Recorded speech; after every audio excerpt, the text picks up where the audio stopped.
ओम शांति। तो आज की मुरली की तारीख है 26 जनवरी 71। 26 जनवरी 71। मुरली का टाइटल है जिम्मेवारी उठाने से फायदे। जिम्मेवारी उठाने से फायदे। बाबा कहते तुम बच्चे हो विश्व को परिवर्तन करने वाले, विश्व के आधार मूर्त, उद्धार करने वाले भी हो और साथ साथ विश्व के आगे उदाहरण बनने वाले भी हो। विश्व का परिवर्तन का आधार जो बाबा ने आज सुबह साकार मुरली में भी कहा, चढ़ती कला तेरे भाने सर्व का भला। तो तो हमें आधार है, सबका उद्धार करने वाले हैं और इसीलिए सबके सामने उदाहरण मूर्त है। तो जो आधार मूर्त होते हैं उनके ऊपर ही सारी जिम्मेवारी रहती है। अभी आपके एक एक कदम के पीछे अनेकों के कदम उठाने की जिम्मेवारी है। पहले साकार रूप फॉलो फादर के रूप में सामने था, अभी आप लोग निमित्त मूर्तियां हो। इम्पोर्टेंट। सब कौन है? निमित्त मूर्तियां है, क्योंकि लोग सब देखते हैं ना, ये ब्रह्मा कुमारीज में जाते हैं, ये ऐसे ऐसे फॉलो करते हैं, फिर इसमें क्या परिवर्तन आया। तो हम निमित्त मूर्तियां है। तो ऐसे समझो कि जैसे जिस रूप से जहां हम कदम उठाएंगे वैसे सर्व आत्माएं हमारे पीछे फॉलो करेगी। अंडरलाइन करना है इसको। जिस रूप से हम कदम उठाएंगे बाबा कहते वैसे ही आत्माएं फॉलो करें। तो ये जिम्मेवारी है। सर्व के उद्धार मूर्त बनने कारण सर्व आत्माओं की जो आशीर्वाद मिलती, तो फिर हल्कापन भी आ जाता है, मदद भी मिलती है, जिस कारण जिम्मेवारी हल्की हो जाती है। बड़ा कार्य होते हुए भी ऐसा अनुभव करेंगे जैसे कोई करा रहा है। अगर ये स्मृति है कि मैं सबका उद्धार मूर्त हूँ, आधार मूर्त हूँ, सबके सामने उदाहरण मूर्त हूँ, तो बाबा कहते भगवान की मदद भी मिलेगी और फिर ऐसा लगेगा जैसे कोई करा रहा है। तो ये जिम्मेवारी और ही थकावट मिटाने वाली। आजकल जो जिम्मेवारियां थी हमारे जीवन में वो क्या थी? थकावट बढ़ाने वाली। लेकिन ये जिम्मेवारी थकावट मिटाने वाली। प्रिय रहना अब मन को भाता ही नहीं है। तो जिम्मेवारी अवस्था को बनाने में बहुत मदद करती है।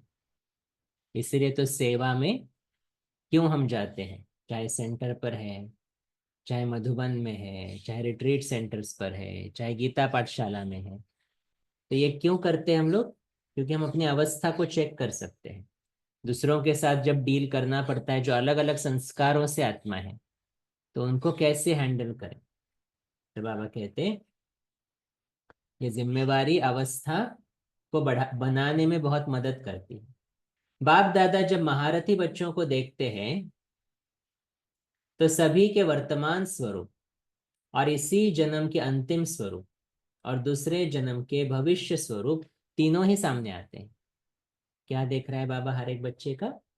तीन स्वरूप। कौन सा? अभी वर्तमान स्वरूप जो पुरुषार्थी है, फिर इस जन्म का अंतिम स्वरूप फरिश्ता स्वरूप, और फिर भविष्य स्वरूप कौन सा है? देवता स्वरूप। तो आप लोगों को ये फीलिंग स्पष्ट रूप में आती है कि हम ये बनने वाले हैं, हम ताज व तख्तधारी होंगे। ऐसा लगता है हम ही है वो जो ताज और तख्तधारी है।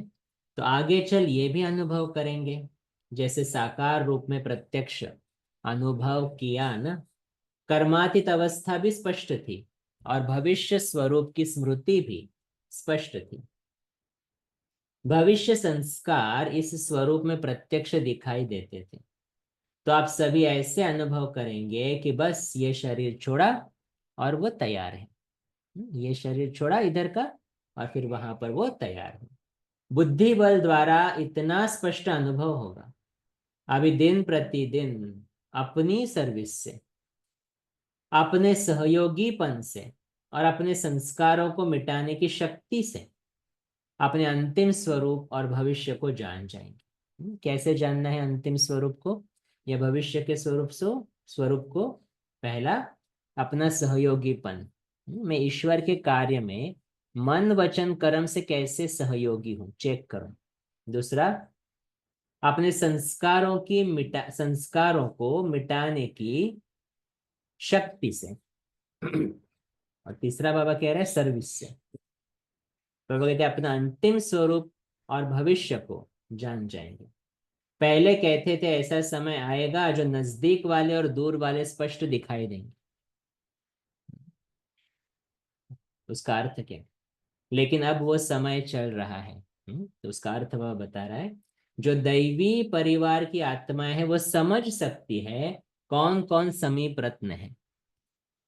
कोर्स करने के बाद ही ऐसी आत्माएं समझ में आती है ना, कितना फास्ट प्रोग्रेस कर रही है, कितनी क्यूरियोसिटी से आगे बढ़ रही है, कितना कुछ अपने में धारणा कर रही है। समीप रत्न। तो जिनको जितना समीप आना है वो सरकमस्टांस अनुसार इतना समीप आएंगे। और इम्पोर्टेंट, जिनको कुछ दूर होना है तो सरकमस्टांस भी बीच में निमित्त बन जाएंगे, जो चाहते हुए भी आ नहीं सकेंगे। हाँ? तो बाबा कहते हैं जो आत्माएं दूर होने वाली है, दूर होने वाली है माना सत्य में पहली पहले नहीं आएगी वो।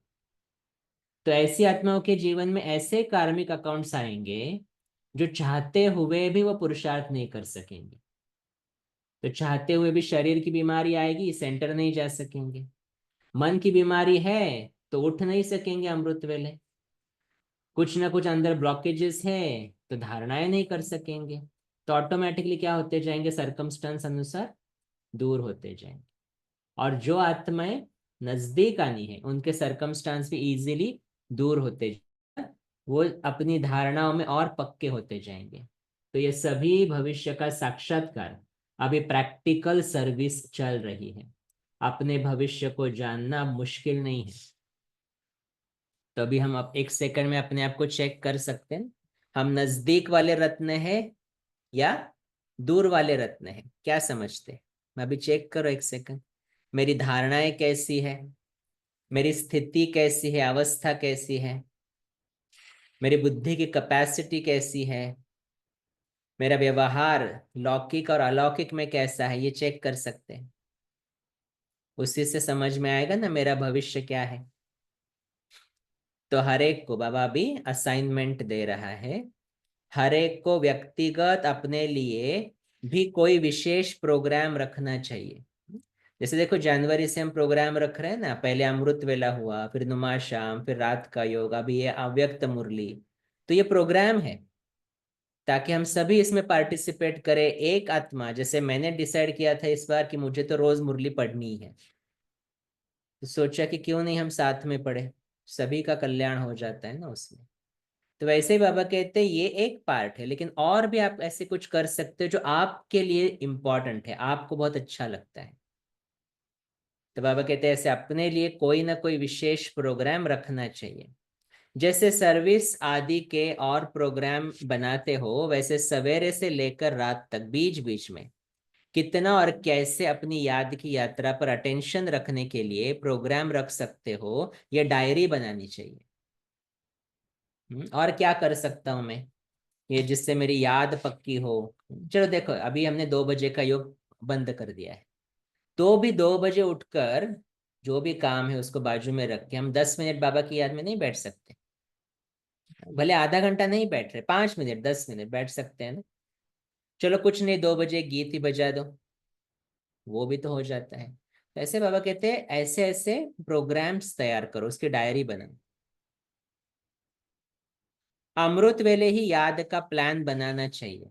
समझो, आप लोग कोई स्थूल कार्य आदि में बिजी रहते हो, लेकिन उसमें भी थोड़े समय के लिए जैसे नियम बांधा हुआ हो याद में रहने का, उस समय दूसरे को भी 2-3 मिनट के लिए स्मृति दिलाओ कि अभी हमारा ये कार्य है और आप भी याद में रहो। क्योंकि आप अगर याद में बैठ रहे हो तो इसका जरूरत नहीं है ना सभी उसको कोऑपरेट करें। ब्राह्मण परिवार में भी तो कोऑपरेट नहीं करेंगे ना। इसलिए बाबा कहते हैं उनको इशारा दो उस वक्त कि 5 मिनट अभी मेरा मेडिटेशन का समय है, 5 मिनट के बाद हम बोलेंगे। तो कुछ ना कुछ ऐसे उनको अटेंशन दिला। जैसे मुकर्रर टाइम पर ट्रैफिक भी रोक लेते रोक लेते हैं, कितना भी भले जरूरी काम हो। कोई पेशेंट को हॉस्पिटल में जाना भी हो तो भी रोक लेंगे। इसी रीति जहां तक कर सको उतना टाइम टेबल अपना बनाओ। सेंटर से नहीं अपेक्षा रखनी है हमेशा कि सेंटर प्रोग्राम देवे, निमित्त प्रोग्राम देवे तो सब ठीक तो मैं करूँ, नहीं, मुझे अपना प्रोग्राम बनाना है जो मुझे अच्छा लगता है। कि जैसे समझो मैं शाम को वॉक के लिए जा रहा हूँ तो कोई क्लास सुनते सुनते जा रहा हूँ, बाबा की मुरली रिवाइज करते हुए जा रहा हूँ। या ऐसे बीच बीच में बाबा की मुरली के प्रिंट आउट्स लेके रखे या नोट्स लेके रखे, वो बीच बीच में पढ़ना है मुझे। तो ऐसा कुछ ना कुछ अपना टाइम टेबल बनाओ। तो और भी देखेंगे कि इन्हों का तो ये टाइम याद का मुकर्रर है, तो और भी आपको फॉलो करेंगे। इसलिए तो बाबा ने कहा ना, आपके ऊपर जिम्मेवारी है कि आप जो करोगे सभी आपके कदम पर कदम रखेंगे।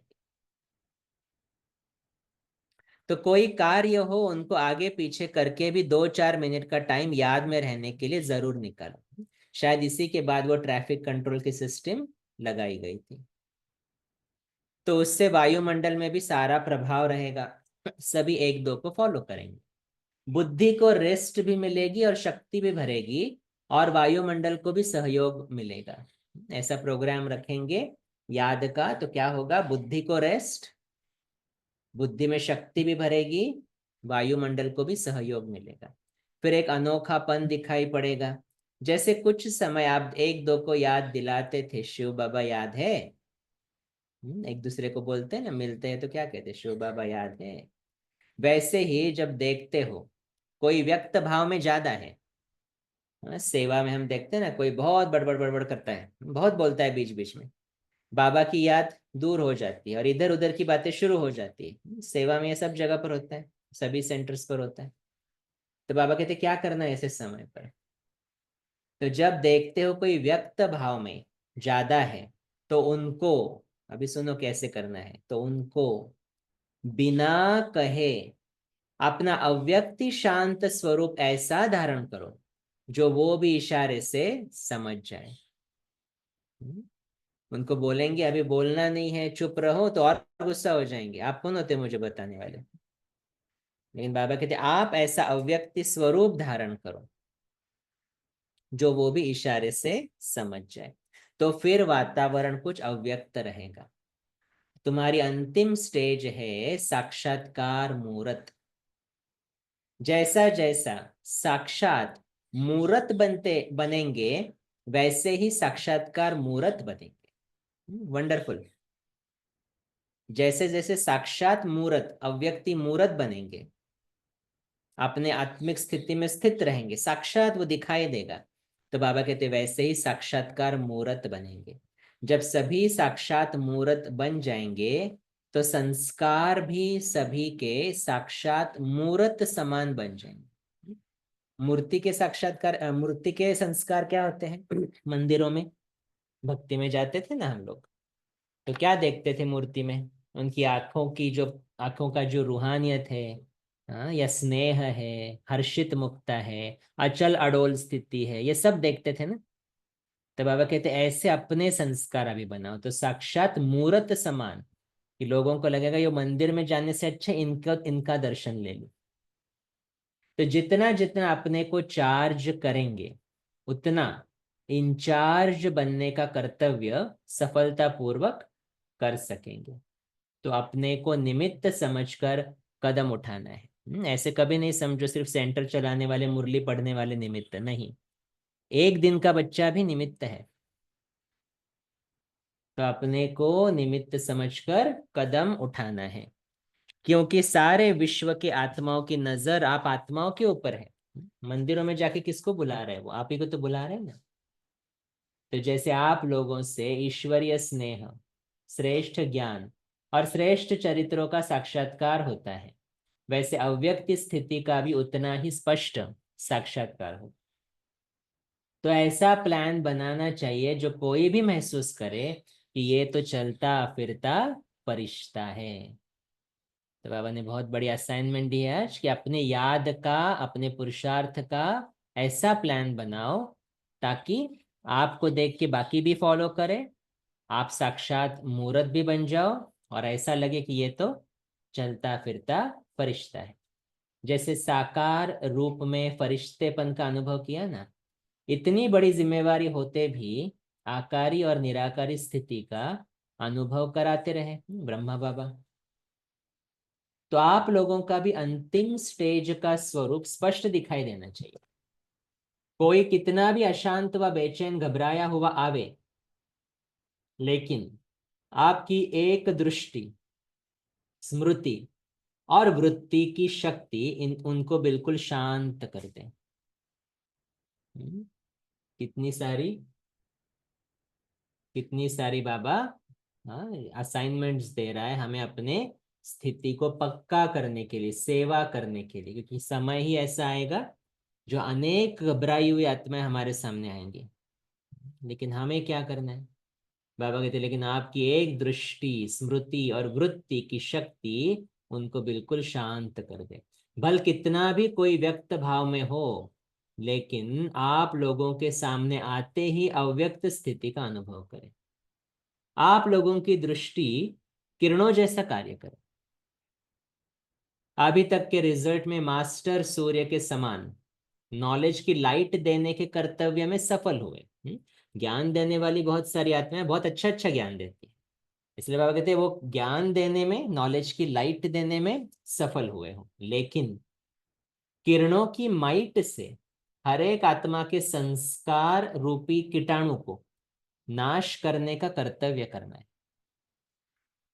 जो आत्माएं आती है ना हमारे सामने, कहती है कि अमृत वेला नहीं होता, मुरली रेगुलर नहीं होती है, पवित्रता की धारणा नहीं हो रही है, भोजन की परहेज नहीं हो रही है, तो बाबा कहते हैं आप इतनी शक्ति भरो अपने में कि आपकी किरणें, उसकी शक्ति उनके संस्कार को खत्म कर दें। तो लाइट देने में तो पास हो, नॉलेज की लाइट देने में पास हो, लेकिन अभी जरूरी क्या है? माइट देने का कर्तव्य अब रहा हुआ है। तो बाप दादा के पास 4 लिस्ट है। बाबा 4 तरह के बच्चों को देख रहा है। एक है सर्विसेबल, दूसरा है सेंसिबल, तीसरा है सक्सेसफुल और चौथा है वैल्यूएबल। कौन सी 4 लिस्ट है? सर्विसेबल, दूसरा है सेंसिबल, तीसरा है सक्सेसफुल, चौथा है वैल्यूएबल। तो बाबा कहते हैं सक्सेसफुल भी सब नहीं होते और वैल्यूएबल भी सब नहीं होते। कोई अपने गुणों से, चरित्रों से वैल्यूएबल बन जाते हैं, लेकिन सर्विस के प्लानिंग में सक्सेस नहीं होते हैं। तो हर एक अपने चार्ट को जान सकते हैं और देखना है कि हमारा किस लिस्ट में नाम होगा। सर्विसेबल है हम लोग, सेंसिबल है, उसकी डेफिनेशन बाबा बता रहा है, सक्सेसफुल है या वैल्यूएबल। कोई कोई का तो चारों में भी नाम है, कोई का 2 में, कोई का 3 में, कोई का 1 में। तो वैल्यूएबल का मुख्य गुण ये होता है कि उसको स्वयं भी अपने समय की, संकल्प की और सर्विस की वैल्यू होती है। वैल्यूएबल बनने के लिए क्या चाहिए? बाबा कहते हैं उसको क्या होता है? अपने समय की वैल्यू, संकल्प की वैल्यू, सर्विस की वैल्यू होती है। इसलिए उनके संकल्प, शब्द व उस द्वारा जो सर्विस होती है उसकी और भी वैल्यू रखते हैं, वह ड्रामा अनुसार उनकी वैल्यू हो जाती है। सभी उनको वैल्यूएबल की दृष्टि से देखते हैं। देखो, जो आत्मा अपने समय और संकल्प के ऊपर अटेंशन दे रही ना, उसका समय कोई वेस्ट नहीं कर सकता। जैसे देखो, हम आपस में बहुत बार व्यर्थ बातें करते हैं, टाइम वेस्ट होता है, लेकिन ऐसी आत्मा के सामने कोई अपना मुंह नहीं खोलेगा व्यर्थ बातें, क्योंकि उसने समय को वैल्यू दी है ना, तो समय भी उसको वैल्यू देता है और उसका जो परिणाम है बाकी की आत्माएं भी वैल्यू देती है। इसलिए बाबा कहते हैं सभी उनको वैल्यूएबल की दृष्टि से देखते हैं। सर्विसेबल फर्स्ट है या सेंसिबल फर्स्ट है? दोनों की अपनी अपनी विशेषता है। तो सेंसिबल क्या है? सेंसिबल की प्लानिंग बुद्धि ज्यादा होगी, लेकिन प्रैक्टिकल में लाने की विशेषता कम होती है। प्लान बहुत अच्छा करेगा सेंसिबल, लेकिन प्रैक्टिकल में लाने में थोड़ा गड़बड़ करेगा या उसमें उतनी ताकत नहीं रहेगी। और सर्विसेबल जो होता है वो प्लानिंग कम करता, लेकिन प्रैक्टिकल में आने का उसमें विशेष गुण होता है। तो कोई में सेंस भी होता है और कोई में सर्विसेबल का गुण भी होता है। तो दोनों चाहिए ना हमें। सिर्फ प्लान बनाते जाओ लेकिन प्रैक्टिकल में ही नहीं आया तो फायदा नहीं। प्रैक्टिकल में आना चाहते लेकिन प्लान ही नहीं है तो गड़बड़ हो जाएगी। तो इसलिए बाबा कहते हैं स्थापना के कर्तव्य में दोनों ही आवश्यक है। उनका संकल्प प्लान जो चलता है उससे भविष्य बनता है, उनका कर्म से बनता है, अधिक प्रभाव इसका रहता है।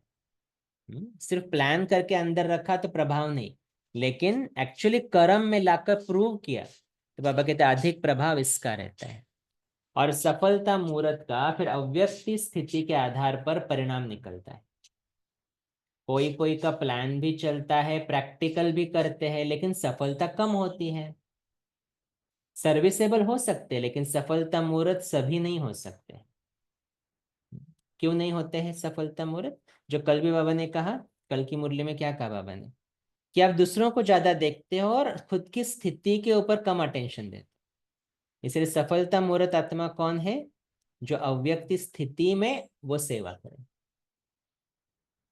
तो बाबा कहते कोई को ड्रामा अनुसार जैसे सफलता का वरदान प्राप्त हुआ होता है तो उन्हों को मेहनत कम करनी पड़ती है, सहज ही सफलता मिल जाती है।